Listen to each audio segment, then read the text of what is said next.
Hello friends, today we will talk about the comparative analysis of Adani Group companies. Last year जब Hindenburg की report आई थी जनवरी में, उसके बाद से स्टॉक सारे क्रैश हुए थे। उसके बाद से कुछ अडानी स्टॉक हैं वो स्टेलर रिटर्न दिया, मल्टी बैगर रिटर्न दिया है, 4 टाइम्स 4.5 टाइम्स के रिटर्न दिए, किसी ने 3 टाइम्स के रिटर्न दिए, और कुछ स्टॉक अभी भी फ्लैट वहीं पे ट्रेड कर रहे हैं और कुछ तो नेगेटिव में हैं।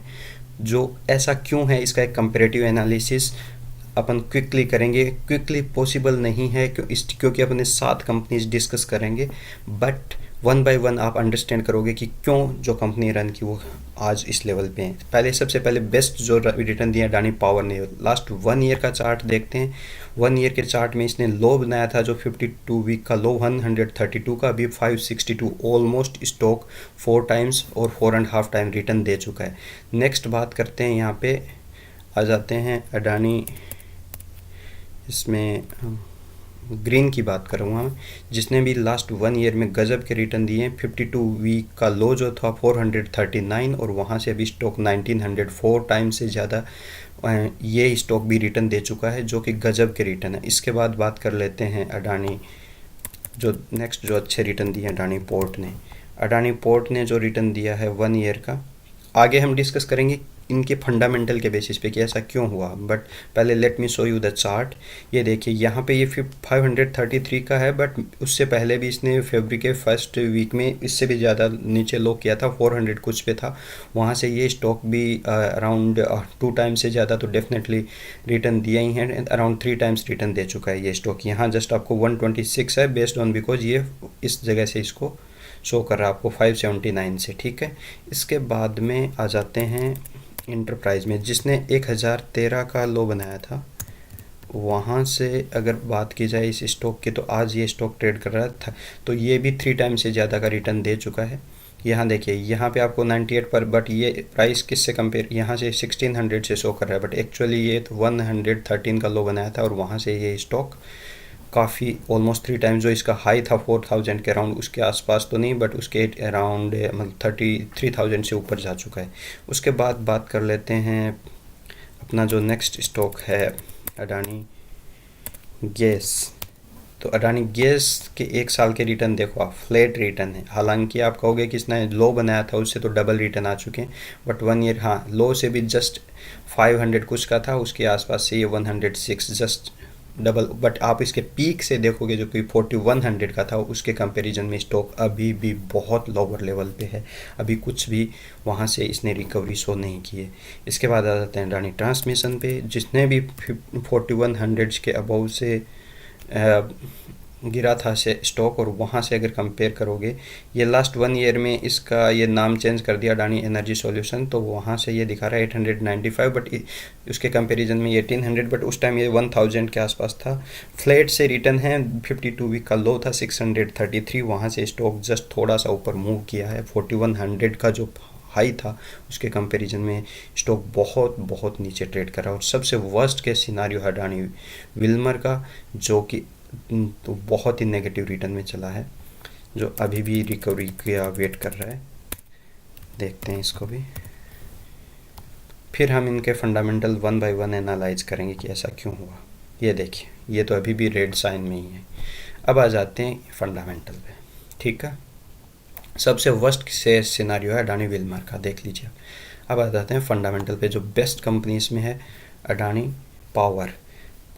कंपनी का पी देखिए 9.3 का, इंडस्ट्री के पी से 26.8 है, बहुत सस्ता है उसके कंपैरिजन में। डेट टू इक्विटी 1 से बिलो है, 0.8 है, बहुत सही है। और इंटरेस्ट कवरेज 6 टाइम्स है। पहली चीज़ एक बता दूं, अडानी की जितनी भी कंपनी है सब पे अच्छा खासा डेट है, बट डेट बुरा नहीं होता अगर आपकी अर्निंग्स गजब की होती हैं, आप उस डेट को इजीली पे आउट कर देते हो तो। और जो हिंडनबर्ग रिपोर्ट आने के बाद में क्यों स्टॉक गिरते हैं, क्योंकि जब क्रेडिटेबिलिटी चली जाती है, आपकी साख खराब हो जाती है मार्केट में, तो जो आपने लोन ले रखा है और अगर अर्निंग सपोर्टेड नहीं होती, आपको फर्दर लोन मिलता नहीं है आपके बिजनेस के लिए, और ऐसे में कंपनी के फेल होने के चांसेस बहुत बढ़ जाते हैं। बट नाउ क्रेडिबिलिटी के हिसाब से देखो तो ठीक है, ग्रीन चिट मिल गई, बहुत अच्छी बात है, बहुत अच्छी बात है, I appreciate that thing, but क्या अर्निंग सपोर्टेड हैं? जिन स्टॉक्स में अर्निंग सपोर्टेड हैं वो बहुत अच्छे स्टॉक हैं, जिनमें अर्निंग सपोर्टेड नहीं है उनमें आपको खुद को डिसीजन लेना होता है क्या करना है आपको। इसके बाद सीधा फंडामेंटल ये इनके रिजल्ट्स पे आते हैं, ईयर ऑन ईयर बेसिस पे देखते हैं, क्वार्टरली को छोड़ देते हैं एक बार। ये देखिए यहाँ अडानी पावर 2020 में और 2019 में, यहाँ से देखिए 20,000, 23, 26, 26, 27, देन यहाँ सिग्निफिकेंट जंप 38 और ये देखिए 47।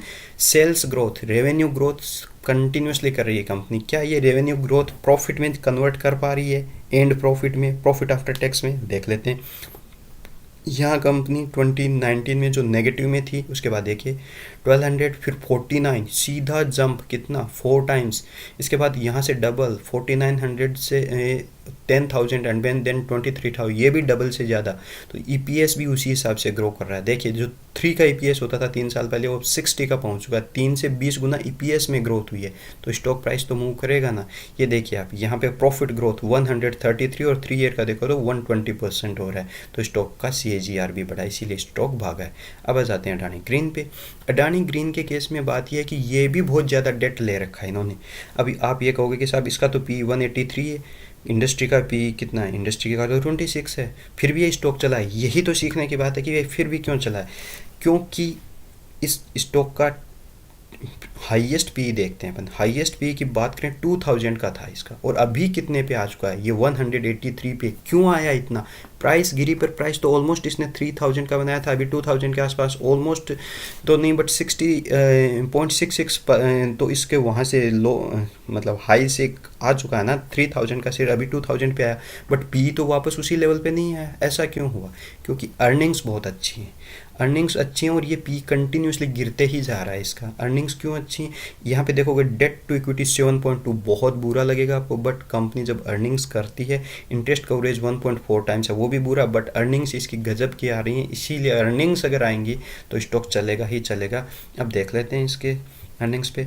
सेल्स ग्रोथ 2007 में 502 करोड़, यहाँ 1400, यहाँ 2000 करोड़, यहाँ 2500, 31, 51 कंटिन्यूसली, और कितना जंप देखिए, परसेंटेज में कैलकुलेट कीजिए, यहाँ से 50% का जंप है और यहाँ से लगभग 33% का जंप।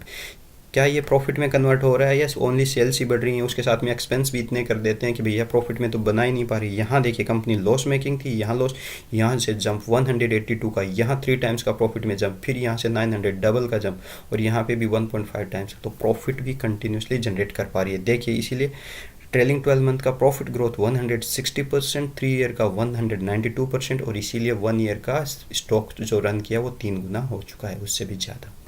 अब आ जाते हैं अडानी पोर्ट पे। पोर्ट की बात की जाए तो पोर्ट के अंदर इसका पी देखिए 32 का, इंडस्ट्री का पी उसी के साथ कम है, तो महंगा नहीं है, इंडस्ट्री के साथ चल रहा है। डेट टू इक्विटी 1 का है, जितनी इनके पास रिजर्व्स एंड इक्विटी कैपिटल है उतना ही उनके पास डेट है, कोई बुरा नहीं है, और इंटरेस्ट कवरेज की उसके हिसाब से ठीक है। इसके बाद में आ जाते हैं इनके इस पे, आप इसका पी तो बुरा नहीं है, तो पी का चार्ट देखने का कोई मतलब नहीं। इसमें फिर आप देख लेते हैं इसकी अर्निंग्स यहाँ पे देखते हैं 2019 में। सेल्स ग्रोथ, रेवेन्यू ग्रोथ था, टॉप लाइन जो है वो 10,000 की, फिर 11, 12, 17, अब यहाँ से देखिए जंप कैसे आ रहा है, 17, 20 और यहाँ 25, तो 20 यहाँ भी, तो सेल्स में भी अराउंड 25-30% का ये ग्रोथ करी, और प्रॉफिट में देखिए यहाँ पे, यहाँ था 5,000, यहाँ एक ऑलमोस्ट फ्लैट रहा, उसके बाद में 53 और यहाँ सिग्निफिकेंट जंप। ईपीएस ग्रोथ देखिए, तो ये इतना नहीं, प्रॉफिट ज़्यादा ग्रो नहीं किया, बट ऑलरेडी स्टॉक बहुत महंगा नहीं था, 20 के पी पे था, अभी इंडस्ट्री के पी के आसपास, इसलिए ये वैल्यू इन्वेस्टिंग के हिसाब से अच्छा स्टॉक था, इसीलिए ये चला है। अभी इसका खुद का पी इंडस्ट्री के पी के बराबर है, इसीलिए ओवर वैल्यूड नहीं हुआ, इसीलिए स्टॉक चला। यहाँ देख सकते हो, यहाँ देखिए इसमें वहाँ जो एक 100 से ऊपर थे 160% थे, ये 68% है। सेल्स ग्रोथ जस्ट 33% है, फिर भी स्टॉक इतना क्यों चला? क्योंकि ये वैल्यू इन्वेस्टिंग के हिसाब से अच्छा स्टॉक था। अब इसके बाद अडानी इंटरप्राइज की बात कर लेते हैं। अडानी इंटरप्राइज को देखेंगे तो इसका जो पी है 97 का, इंडस्ट्री का पी देखिए, इंडस्ट्री का पी है यहाँ पे 38 का, उसके हिसाब से तो महंगा है। फिर डेट टू इक्विटी 1.5 है, थोड़ा ज़्यादा है पर उतना बुरा नहीं है जितना औरों का आने वालों का आएगा, वो मैं दिखाऊंगा आपको जो जिन्होंने परफॉर्म नहीं किया है। इसके बाद से आ जाते हैं इसका पी का चार्ट, देखो मैक्सिमम इसका अराउंड 481 या 450 के अराउंड था, अभी 100 के हिसाब से पी तो गिर के यहीं फ्लैट रहा है, बट प्राइस चल के ऊपर आ गई। क्यों? क्योंकि अर्निंग्स देखिए, ये जो ब्लू बार दिख रहे हैं ये ईपीएस है, ये ईपीएस बढ़ रही है, इसका नॉन स्टॉक कहाँ से कहाँ पहुँच गई, तो इसलिए स्टॉक ऊपर गया है। अब आ जाते हैं quarter year on year basis पे इसके रिजल्ट्स की बात करें। यहाँ पे देखिए 35, 40, 43, 39 यहाँ कम हुआ एक बार ये कोविड के टाइम में, क्योंकि 20 और 21 में कोविड था। फिर यहाँ से 69 जंप देखिए सेल्स 136, और अभी देखिए सेल्स ग्रोथ कम हुई है। सेल्स ग्रोथ अगर इन्होंने एक्सपेंसेस मैनेज कर लिए और ईपीएस दे दिया तो पीई कंट्रोल होगा और आराम से प्राइस रन करेगा। क्यों? अब देखते हैं यहाँ सेल्स तो डिक्रीज हुई लास्ट ट्रेलिंग 12 मंथ में। प्रॉफिट देख लेते हैं। यहाँ देखिए 788, यहाँ इसका 3 गुना, और उसके बाद यहाँ से ये लगभग 1.5 टाइम्स। तो ईपी यहाँ पे प्रॉफिट में इन्होंने उसी को ग्रो किया, ऑल दो सेल्स गिरी हैं यहाँ पे, बट प्रॉफिट ज़्यादा बढ़ा है। तो इस हिसाब से देखा जाए तो इसीलिए ये स्टॉक ने देखो इसकी यहाँ पे लास्ट 1 ईयर की सेल्स तो गिरी हैं, बट प्रॉफिट इनका बढ़ गया, प्रॉफिट इनका बढ़ा, तो इसके हिसाब से यहाँ पे स्टॉक ने भी रिटर्न दिए।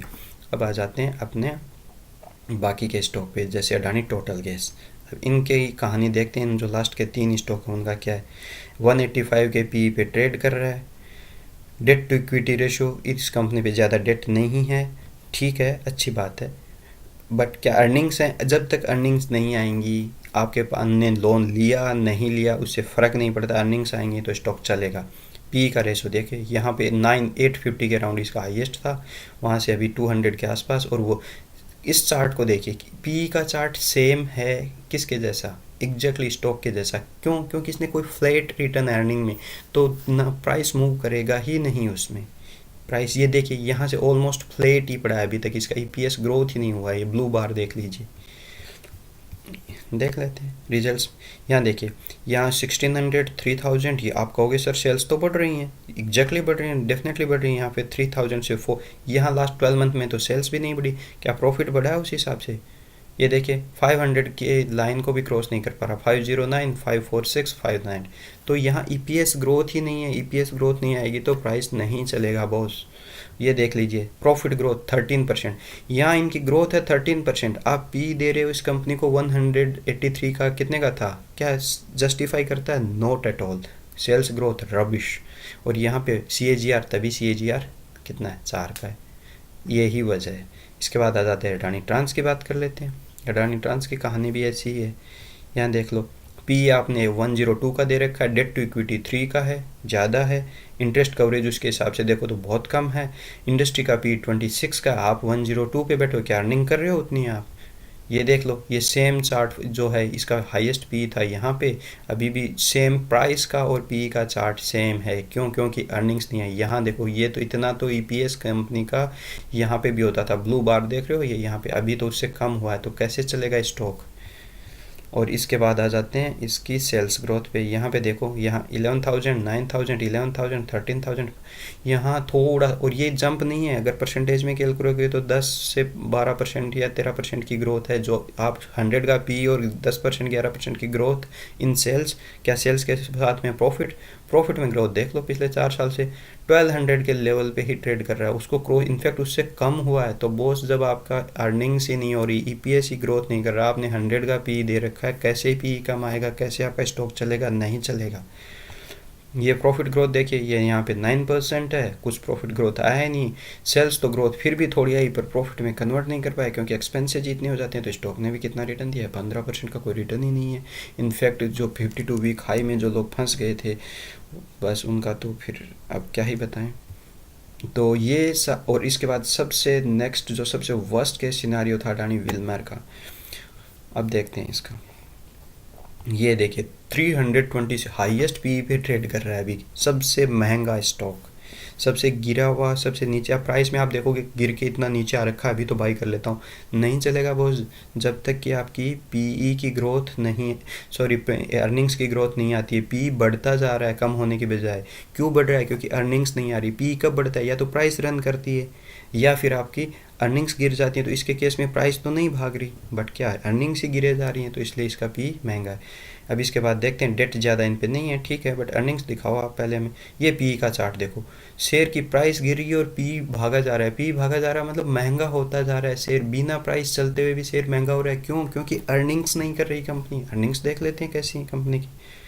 देखो यहाँ पे ये 37 से यहाँ अर्निंग्स बढ़ी जब ये इन्होंने 2022 में स्टॉक को लिस्ट किया था मार्केट में, तब यहाँ पे अच्छा खासा आप देख सकते हो जंप हो रहा था। उसके बाद देखो 2022 से 54,000, 58,000 एंड 51,000 अर्निंग्स फ्लैट हैं ऑलमोस्ट। यहाँ पे तो डिक्रीज है, डाउनफॉल है। और प्रॉफिट आफ्टर टैक्स देखो इनका, यहाँ पे 800 करोड़ का था, यहाँ गिरा और यहाँ तो 85 ही आ गया। वर्स्ट केस सिनारियो ईपीएस देखो कितना कम हो गया।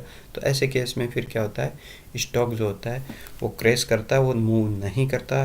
प्रॉफिट ग्रोथ देख लो, गिर के -81% है, इसीलिए स्टॉक भी अभी माइनस रिटर्न दे रहा है। तो ये हमने आज सारा समझा कि कौन से स्टॉक अच्छे हैं। और अडानी ग्रुप में हमने देखा है कि ये इनका एक खुद का अपना निफ्टी है, इसके स्टॉक भागते हैं तो सारे एक साथ रन करते हैं 5%, 10%, 15%। इतना सब कुछ होने के बावजूद इन तीन स्टॉक ने इसने नेगेटिव दिया है, इन्होंने ऑलमोस्ट फ्लैट जैसे हैं, थोड़ा बहुत रिटर्न दिया है। लो से बात कर रहा हूँ अगर, 52 वीक से तो बहुत नीचे हैं अभी। और इन स्टॉक ने अपने 52 वीक लो से कितना स्टेलर रिटर्न दिया, इस चीज़ को आप फंडामेंटली देखोगे तो आपको क्लियर होगा कि कौन सी कंपनी ग्रो करती है, कैसे वो रिटर्न देती हैं। और फ्यूचर में ऐसी मिस्टेक ना करो आप। तो थैंक यू।